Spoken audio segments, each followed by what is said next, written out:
Hi algebra students, and welcome to this lesson on adding and subtracting polynomials. This is also the start to our last unit, Unit 4, which is on this thing called polynomials. We'll definitely be talking about what a polynomial is today in this lesson, but first we are going to start off with our two review questions.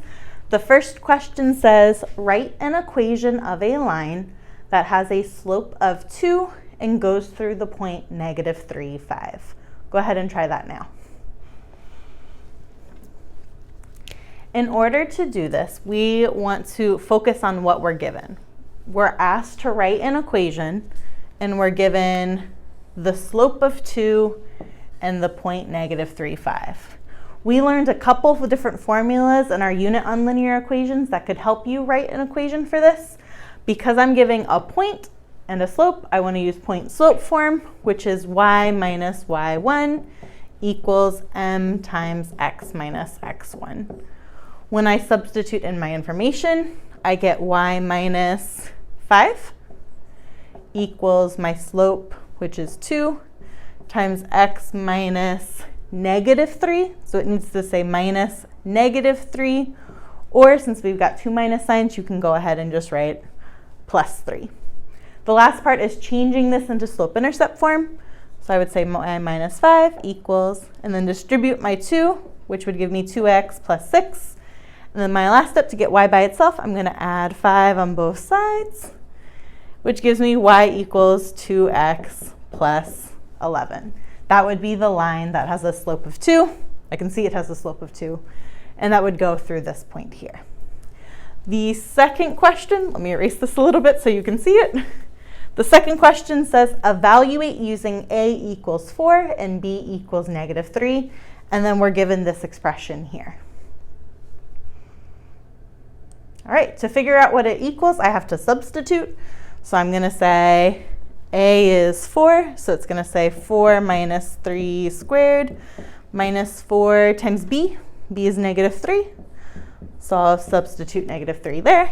When we do that, I get 1 squared, and then -4 times -3 is +12. 1 squared is 1 times 1, which is 1. So I get 1 plus 12, which equals 13. These were the two review questions we've got. Now we can go ahead and get into today's lesson, which remember we said we are going to learn how to add and subtract polynomials. First thing I'm going to do is let's talk about what that word is there, a polynomial.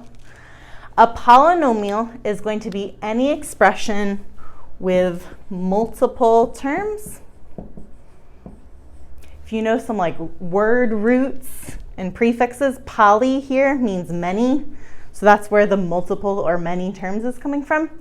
And all of those terms are going to have different exponents.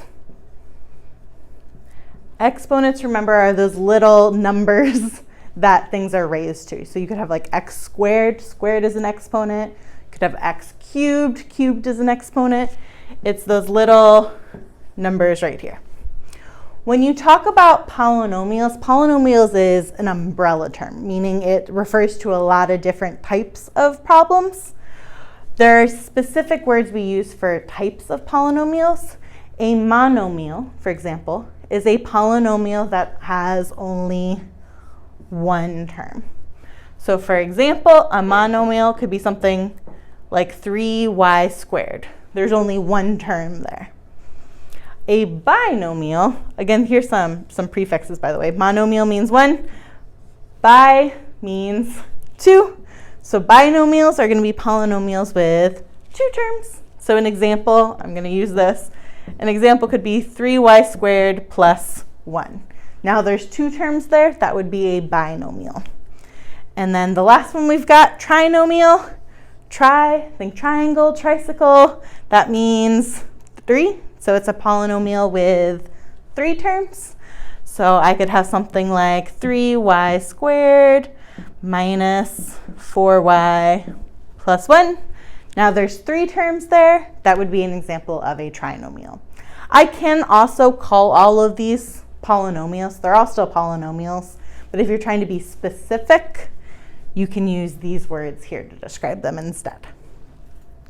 Now that we've got an idea of what polynomials look like, the different types of polynomials, we are going to start off with some addition problems. So as we are looking at these addition and subtraction problems today, what I want you to notice is that adding and subtracting polynomials is very, very similar to combining like terms. Because it's so similar to combining like terms, I want to review what it means to combine like terms. When you're going to combine things in a problem, in order to combine them, they have to have two things in common. What are the two things they have to have in common? They have to have the same variable. So that means I can add x plus x together, but I can't add x plus y together. And they have to have the same exponent. So what that means is I could add x squared plus 2x squared together because they have the same variable and the same exponent, but I could not add 4y cubed with 4y squared together because they don't have the same exponent. So keep that in mind as we go to look into these problems. The first one we're going to look at says 9t cubed minus 4t squared minus 3t plus 2t squared plus 3t minus 7. Now, one of the first things students will notice when we're in class doing this problem are these parentheses here. We've learned parentheses can mean a lot of different things. One thing parentheses might make you think of when you see a problem like this is multiplication. We've seen sometimes parentheses can mean you have to multiply. In this problem, is that the case? Well, no. If we look, there's a plus sign in between these parentheses, so we shouldn't be multiplying. When you think about parentheses and multiplication, if they're right next to each other like that, it means multiply. So if I took out this plus sign here, then it would be a multiplication problem. But since it's there, it means we're adding and not multiplying. The other thing oftentimes students think of with parentheses is they think back to PEMDAS. We learned with PEMDAS, it means the P in PEMDAS means start with your parentheses. So sometimes students say, PEMDAS, I need to start inside my parentheses. If we look inside the parentheses, is there anything you can do? Is there anything you can add or subtract? Well, over here, I can't do anything because every single time those exponents are different. Over here, same thing. Each term has a different exponent. So I could start with the parentheses, but there's nothing we can do in the parentheses. The third reason you would want to use parentheses is to show grouping. What the parentheses are doing here is just showing this is my first polynomial, and this is my second polynomial. But as far as the math goes, those parentheses aren't doing anything or telling me anything other than here's the first one, here's the second one. Sometimes it helps students to rewrite the problem without the parentheses. It may help you, it may not. I'm going to do it just to show you what it would look like if we took off the parentheses. All I'm doing right now is writing everything down. All I did was take out the parentheses. When I do that, notice I've just got a lot of different terms. All I'm trying to do is simplify this problem, which remember, we said problems like these are very similar to combining like terms. All I need to do is go through and see what I can combine. Well, if I look through these, I notice there are two terms that have t squared. That means I could combine those two terms. I could combine negative 4t squared, and notice I'm using the sign in front of the 4, with a positive 2t squared. And when I do that, I know negative 4 plus 2 gives me negative 2. So I'll write that down, and then I just copy the t squared with it. So I'll copy t squared. If I'm looking through for something else to combine, well, I see I also have two terms with t in it. I can combine negative 3t with a positive 3t. Now, what is that going to give me? Well, negative 3 plus 3 gives me 0. So that means I have 0 t's. I can write down plus 0t, but remember, this means here multiplication, and 0 times t, 0 times anything is 0. And so that's just 0 or nothing.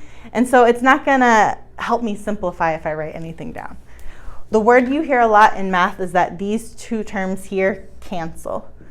Cancel means that they equal 0 and nothing is left over.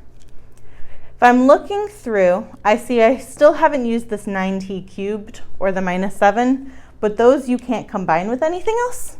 So all I'm going to go ahead and do is copy those down. This 9t cubed here is positive, so I'm going to write plus 9t cubed. And then that 7 is a minus 7. I'm also going to check real quick to see, is there anything left that I missed that I can still combine? Each time the exponents are different, so there's nothing left over. So as far as the math goes, I'm done. Now when it comes to writing out polynomials, if you think back to domain and range, we had a rule we followed when we wrote them out.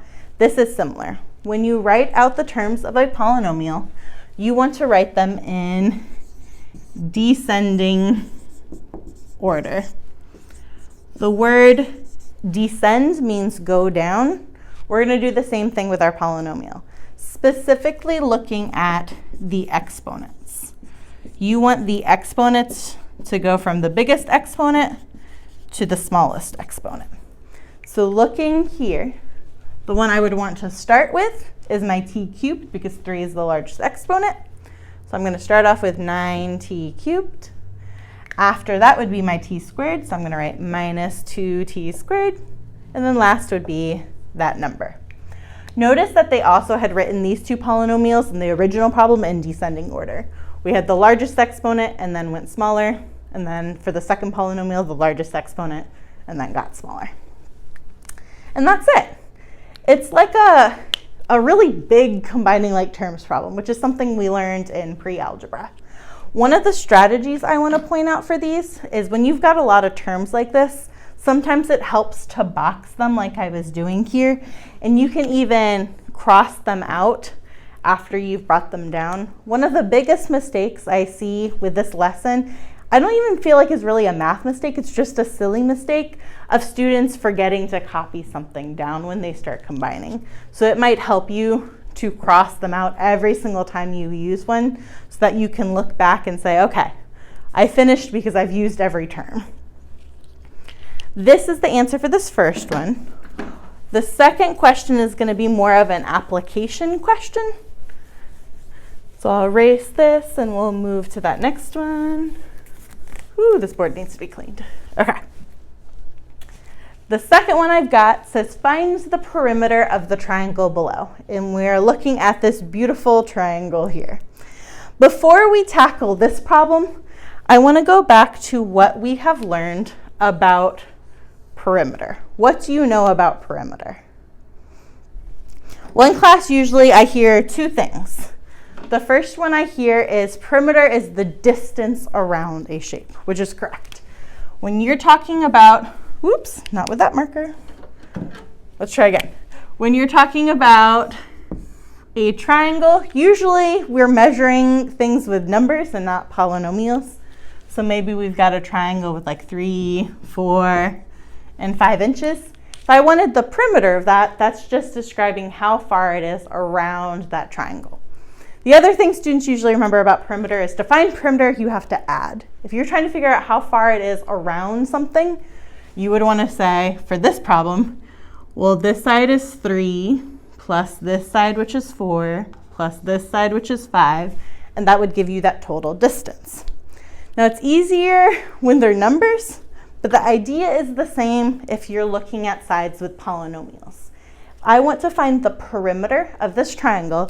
It's going to involve me adding all 3 sides because I'm going around the entire triangle. Now, if I look at that, that's a lot of polynomial to add.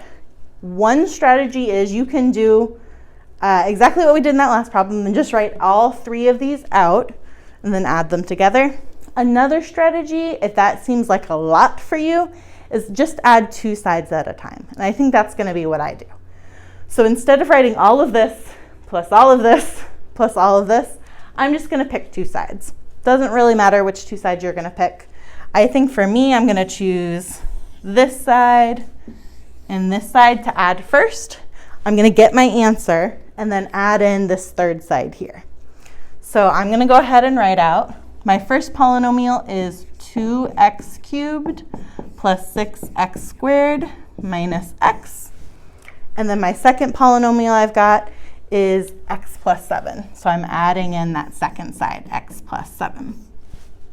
Now I've written with parentheses so that I can see this is my first side, this is my second side.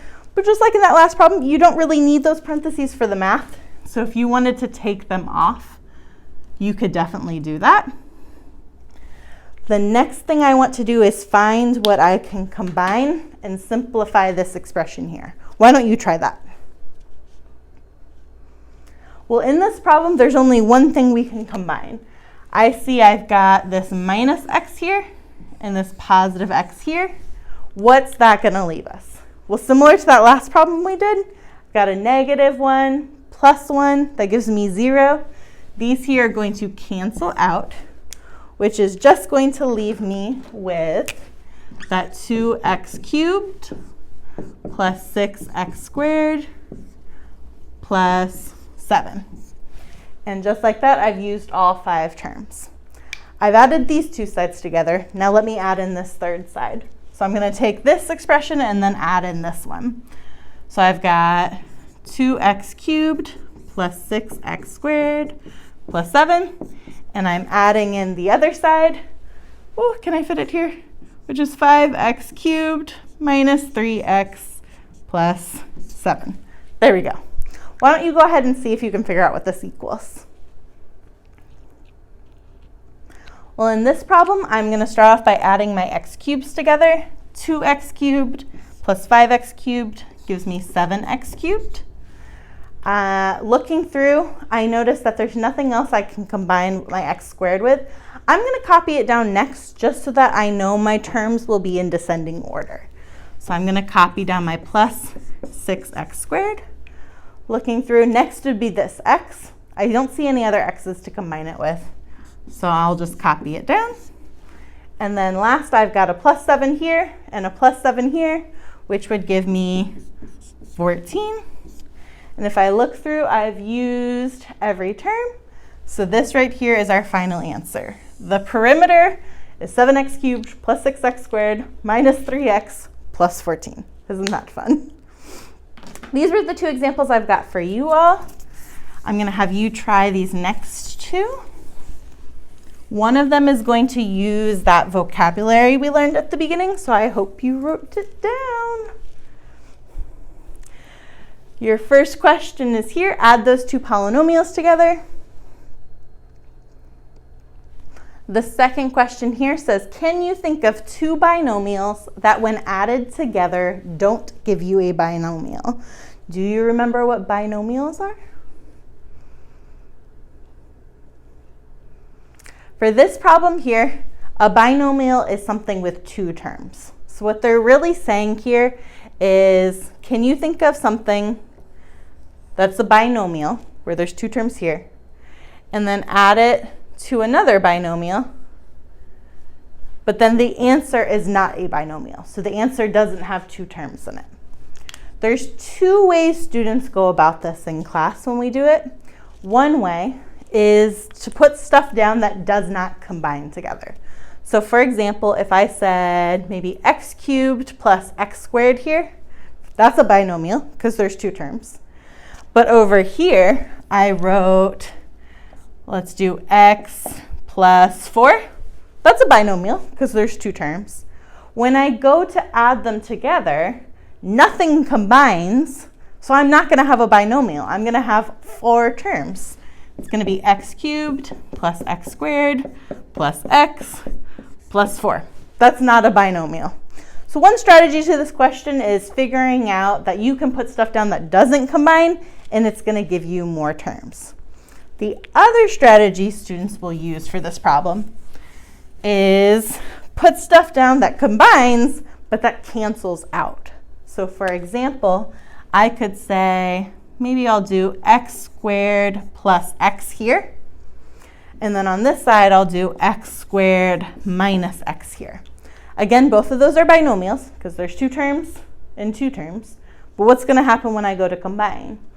The x squared plus x squared, that's 1x squared plus 1x squared. That's going to give me 2x squared. But when I combine those x's, plus x minus x, that's 1 minus 1. That gives me 0, 0x. That's nothing. Those cancel out. And this is my final answer. Instead of getting a binomial as an answer, I get a monomial. These are one of the questions where the answers for a lot of people isn't obvious immediately. It requires you to do some thinking, maybe play around with what you put in the parentheses. And then usually at some point, students stumble on to how to get a possible answer. I really like this question though, because there's tons of possible answers, not just the 2 I wrote down. So you might have had a different option, but that also worked for this one. Now, all of the problems we've been doing so far have been addition problems. We said the focus of this lesson is adding and subtracting polynomials. So the second part of this lesson is on how you subtract polynomials. I've got a subtraction problem here for us to look at. What this is saying is here's my first polynomial, and I want to subtract this entire second polynomial. Now, the meaning of that there is a little different than adding. This is saying I want to subtract the entire polynomial. So it's saying I want to subtract the 2x squared. I want to subtract a 3x. And I want to subtract a negative 8. And subtracting a negative 8, we've learned, is the same thing as adding 8.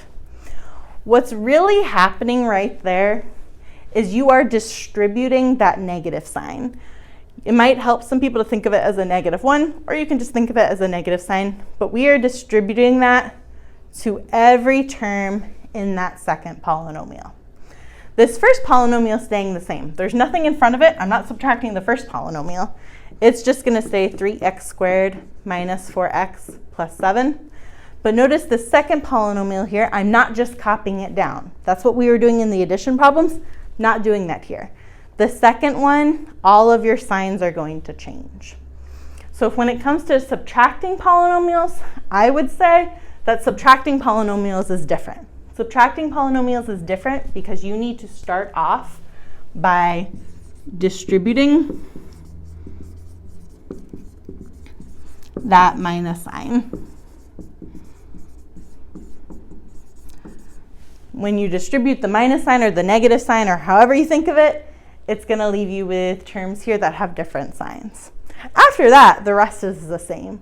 Could you finish this problem here for me? Well, here we've got our 3x squared minus 2x squared. That gives you 3 minus 2, 1, so 1x squared. But remember, you oftentimes do not see the 1 in front of x squared. We just write x squared. That was me using these two terms.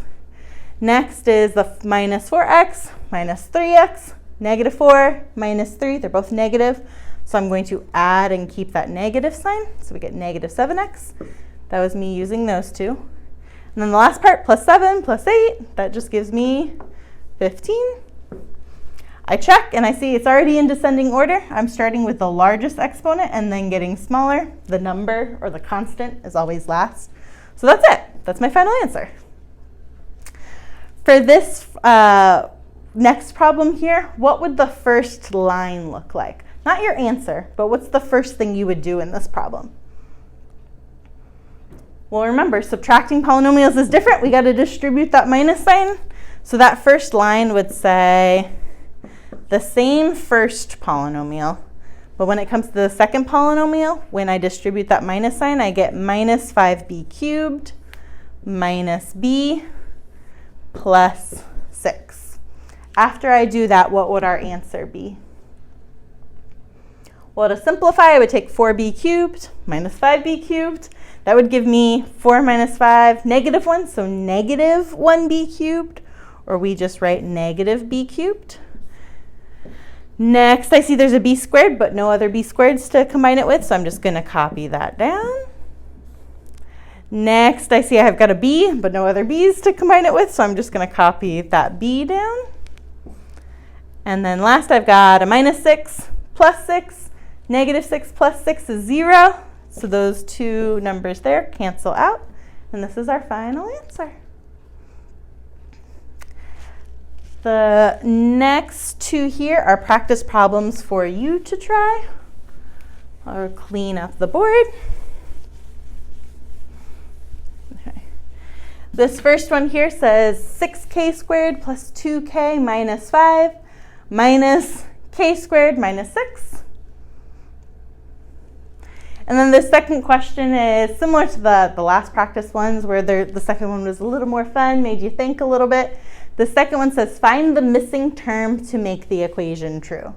So I've got a subtraction problem here that says 5x squared minus 3x minus 1 minus. The second polynomial has a term missing. It says 2x squared minus, we don't know, plus 4. The question is asking what term needs to go here. What is this missing term to give you the answer 3x squared plus 7x minus 5?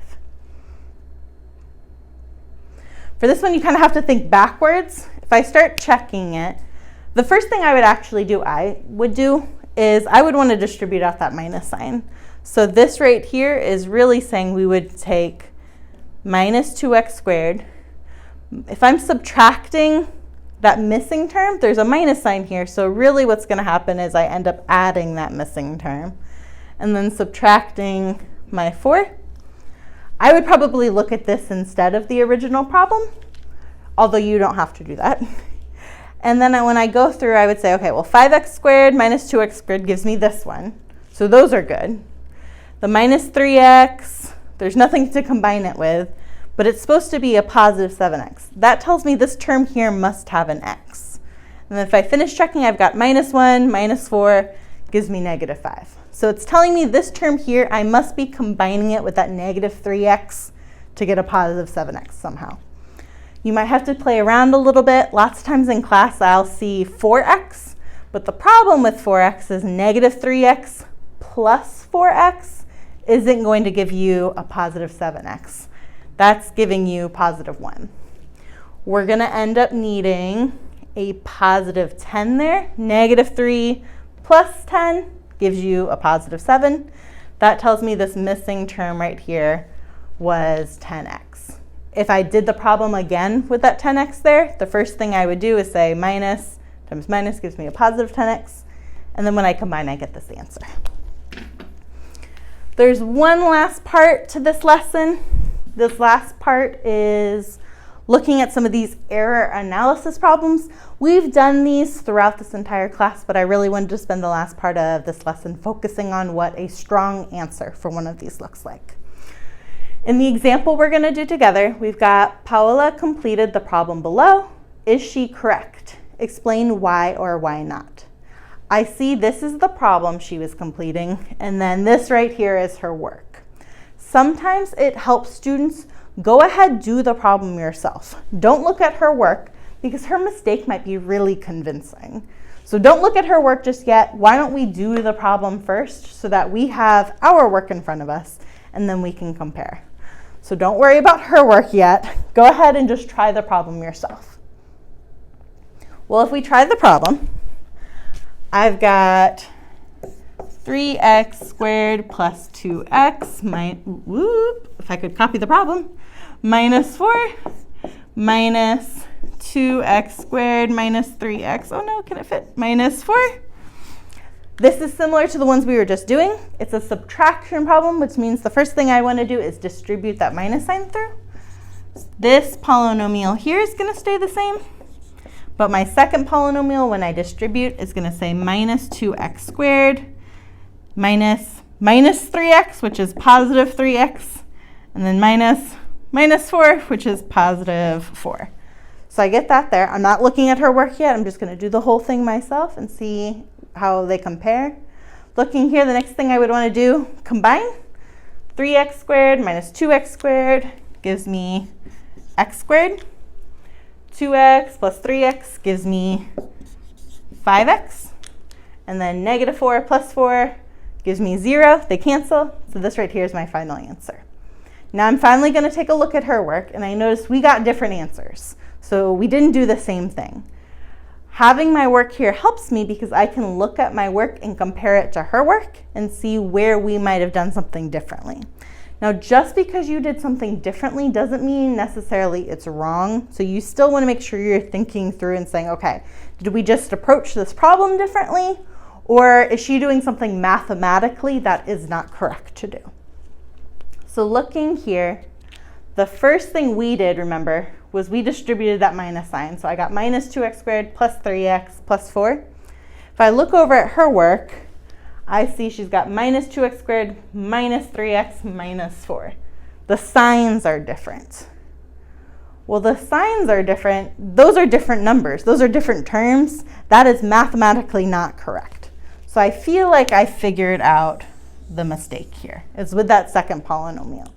I'm also going to go ahead and erase my work now to give me some room.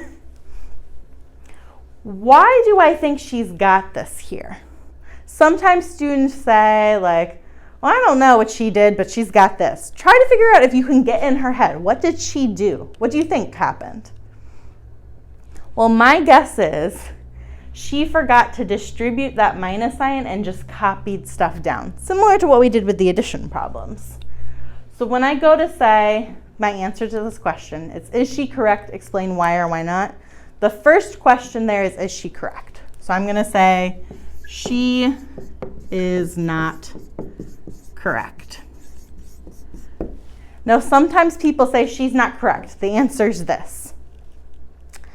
Yes, but the focus of this is really analyzing the errors other students make. If you can analyze someone else's work and find mistakes, it means you as a student, you can also look back at your own work and find mistakes. So one of the things I really want to emphasize with these questions is not just saying, she's not correct, here's the answer. It's actually looking at her work and figuring out where she went wrong, which we've already done at this point. We figured out this right here is the problem. So there's a lot of different options of what you could say. You could say something like, in the first line, I'm saying in the first line so the reader knows exactly where to look. So in this first line here, the signs are wrong on, that's a weird on, on the, I'm gonna have to erase this. This right here is our second polynomial. So again, you could say like the second part is wrong, but not polynomials, polynomial. But part of the reason we teach you all this vocabulary is to help you be really specific when you're talking about math. So I'm going to use the word polynomial. That really focuses me as the reader in on that second part of the problem, or the second polynomial. I could stop there, but I'm going to keep going. Why were the signs wrong? Well, because we said it earlier. What didn't she do? Well, because she didn't distribute or multiply, but I'm going to use that math vocab word, because she didn't distribute the minus sign. It looks really long because I'm writing big, but that's just one sentence. You don't have to write these big novels of answers for these. I'm just saying she's not correct because she forgot to distribute that minus sign. I'm being really specific where that is. Sometimes students will just say the signs are wrong. And as your teacher, I'm like, well, what signs? Look, there's signs everywhere. There's plus signs, minus signs all over the place. Which signs are you looking at? So I'm being really specific, but I'm also identifying what specifically she did wrong. I'm not just saying that answer is wrong. Could you imagine if I was your teacher and I was just like, nope, that answer's wrong. You want to help give some feedback as to where she went wrong. So we're saying she did not distribute the minus sign. This is a beautiful answer. We could stop there. We did do the math, so you could also include if you wanted. We could say the answer is, I erased it, but I think it is x squared plus 5x. So since you did do the math already, you could include the answer in your response if you wanted. But the real focus on this, that explain why or why not, she got the answer wrong because in this second part, the signs were wrong. Another thing when it comes to these error analysis is we've, as math students, as math learners, have seen oftentimes if something is incorrect early on in the problem, that mistake is going to carry through. So there are some students who have been writing these beautiful responses that start off like this, and then it goes, well, instead of 2x minus 3x, she needs to do 2x plus 3x, and instead of minus 4, she needs to do minus 4 plus 4. Identify the original mistake. You don't need to keep going after that, because we know if we change something here, it's going to change everything that comes after. So really just focus on that initial mistake. This was the example I did. I've got one last problem for us for this lesson, and I'm going to need to erase all that. This last one goes back to an earlier example we had done, but now it's an error analysis problem. So this one says, Jeremy wanted to find the perimeter of the rectangle below, but made a mistake. Identify what mistake Jeremy made and help him correct his answer. So you've got your rectangle, you've got his work here. Go ahead, answer this question. I'm not going to go through all of the math here, but the mistake he made was perimeter, remember, is the distance around the entire shape. What was he doing? He was adding this side plus this side, and that's it. That's not going around the entire shape. You need this side plus another x squared minus 2 plus another x squared minus 2x plus 1. So really his answer is going to be twice as large as this because there's 2 times the amount of sides. That is everything for this lesson. Thank you so much for watching. Have a nice day.